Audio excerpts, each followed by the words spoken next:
சட்டப்பேரவை வரலாற்றில் இல்லாத அளவிற்கு ஒரு மிகப்பெரிய களங்கத்தை மேதக ஆளுநர் அவர்கள் நிறைவேற்றியிருக்கிறார். ஆனால் தொடர்ந்து பிரச்சனை செய்து வருகின்ற ஆளுநர், அது மாதிரி இன்னைக்கு சிறுபிள்ளைத்தனமாக ஆளுநர் நீங்க டிசப்பாயின்மெண்ட் ஆயிட்டாரான அந்த மரபை மாற்ற சொல்வதற்கான அதிகாரம் ஆளுநருக்கு இருக்கா? மைக் ஆஃப் பண்ணிட்டாங்கன்ற பொய் ஆக்கூச்சம் இல்லாமல் பேசுகிறார். இப்படிப்பட்ட ஒரு கீழ்த்தரமான ஒரு பிற்போக்குவாதியை தமிழ்நாடு முதலில் பார்த்திருக்கிறது. சட்டப்பேரவை வரலாற்றில் இல்லாத அளவிற்கு ஒரு மிகப்பெரிய களங்கத்தை மேதக ஆளுநர் அவர்கள் நிறைவேற்றியிருக்கிறார். அவர் வந்த காலங்களிலே தொடர்ந்து பிரச்சனை செய்வார். பெரும்பான்மை மக்களால் தேர்ந்தெடுக்கப்பட்ட ஒரு ஆட்சி ஒரு மாநிலத்தில் நடக்கும் பொழுது அந்த மாநில மக்களுடைய எதிர்கால திட்டங்களை அமைச்சரவை தீட்டுகின்றவை இவர் படிக்க வேண்டும். அமைச்சரவையை கொடுக்குகின்ற வாக்குறுதிகள் அனைத்தையும் தன்னுடைய திட்டங்களாக தொகுத்து ஆளுநரிடம் கொடுக்கப்படும். ஆளுநர் அதை வாசிப்பார். ஆனால் தொடர்ந்து பிரச்சனை செய்து வருகின்ற ஆளுநர்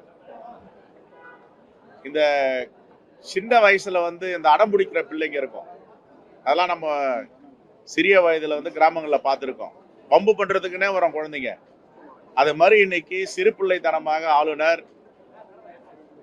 நீங்க டிசப்பாயின்மெண்ட் ஆயிட்டாரான தேசிய கீதத்தை முன்னாடியே நீங்க பாட வைக்கணும். அப்போ மரபு என்ன? தமிழ்நாடு சட்டப்பேரவையில ஆண்டாண்டு காலமாக இந்த சட்டப்பேரவை வரலாற்றில் ஒரு மரபு கடைபிடிக்கிறது.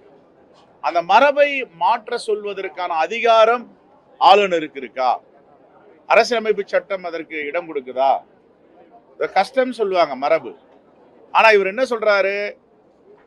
தொடர்ந்து 2 முறை மாண்புமிகு பேரவை தலைவர் அவர்கள் இதெல்லாம் மரபு இல்லைங்க, தமிழ்தாய் வாழ்த்து பாடியிருக்காங்க, ஆளுநர் உரையை படிங்க, பிறகு நாட்டுப்பண் வாசிக்கப்படும் சொல்றாங்க, பாடப்படுன்றாங்க. ஆனா கேட்க மாட்டேன்றாரு.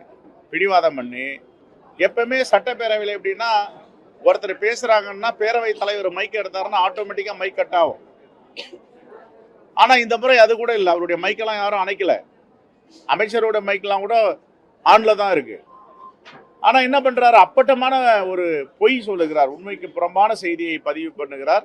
இத வரலாற்று சிறப்புமிக்க மாமன்றத்தில் மைக்கெல்லாம் அணைச்சிட்டாங்க, மைக் ஆஃப் பண்ணிட்டாங்கன்ற பொய் நாக்கூச்சம் இல்லாமல் பேசுகிறார். இதை வன்மையாக காங்கிரஸ் பேரியக்கம் கண்டிக்கிறது.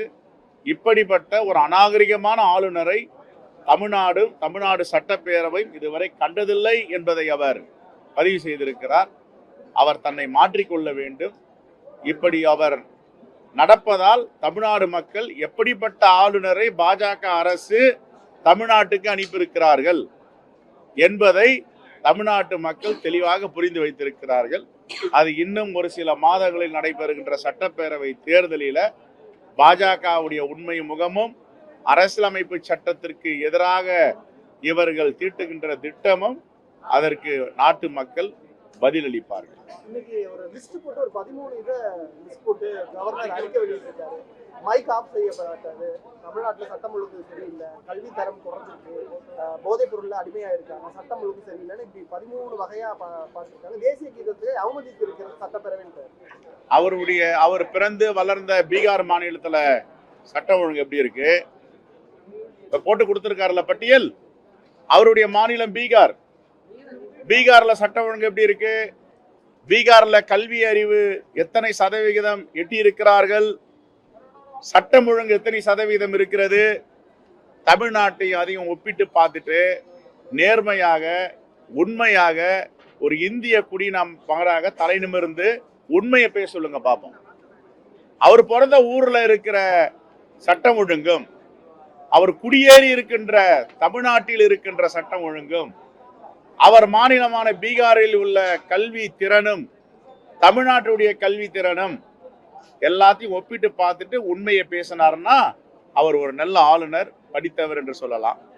ஆனா இப்படிப்பட்ட ஒரு கீழ்த்தரமான ஒரு பிற்போக்குவாதியை தமிழ்நாடு முதலில் பார்த்திருக்கிறது. முற்போக்கு சிந்தனை என்பது ஒண்ணுமே ஆளுநர் கிடையாது. அதான் சொல்றாரு, இந்த உலகத்தை, தமிழர்களை, தமிழ்நாட்டை உருவாக்கியது வேதமும் வேதாந்தமும் சொல்றாரு. இப்படிப்பட்ட ஆளுநர் யாரா பார்த்திருக்காங்களா? Right, thank you. தமிழ் தாய் வாழ்த்து பாடியுடன் தேசிய கீதம் பாடுவதில் என்ன தவறு இருக்கிறது, அதை ஏன் பண்ண மாட்டேங்கிறாங்க பாஜக வானதி கேள்வி இருக்கு. இந்த ஆளுநரை திட்டமிட்டே இவங்க அவமானப்படுத்துறாங்க. இப்ப இல்ல, வானதி சீனிவாசனும் ஆளுநருடைய கலாச்சாரத்துல கலந்துட்டாங்க. இப்ப இதுக்கு முன்னாடி தமிழ்நாடு சட்டப்பேரவையில எப்படி ஒரு நடைமுறை இருந்தது, அதையா மாத்துறீங்க? சரி, நான் கேட்கிறேன், பிரதமர் முதல்ல பேசாம எல்லாம் பேசி முடிச்சிட்ட பேரு கடைசியில பேசுவாரா? இல்ல, நிதிநிலை அறிக்கை நிர்மலா சீதாராமன் தாக்கல் பண்ண போறாங்க, எல்லாரையும் பேச விட்டுட்டு கடைசியில் அவர் தாக்கல் பண்ணுவாரா? உங்க கருத்தெல்லாம் சொல்லுங்க அப்படின்ட்டு ஒரு நடைமுறை இருக்கு. நாடாளுமன்றத்துல நிதிநிலை அறிக்கை தாக்கல் செய்த பிறகு நிதிநிலை அறிக்கை மீது வாதம் செய்யணும். அதான் இங்கேயும் பண்றோம்.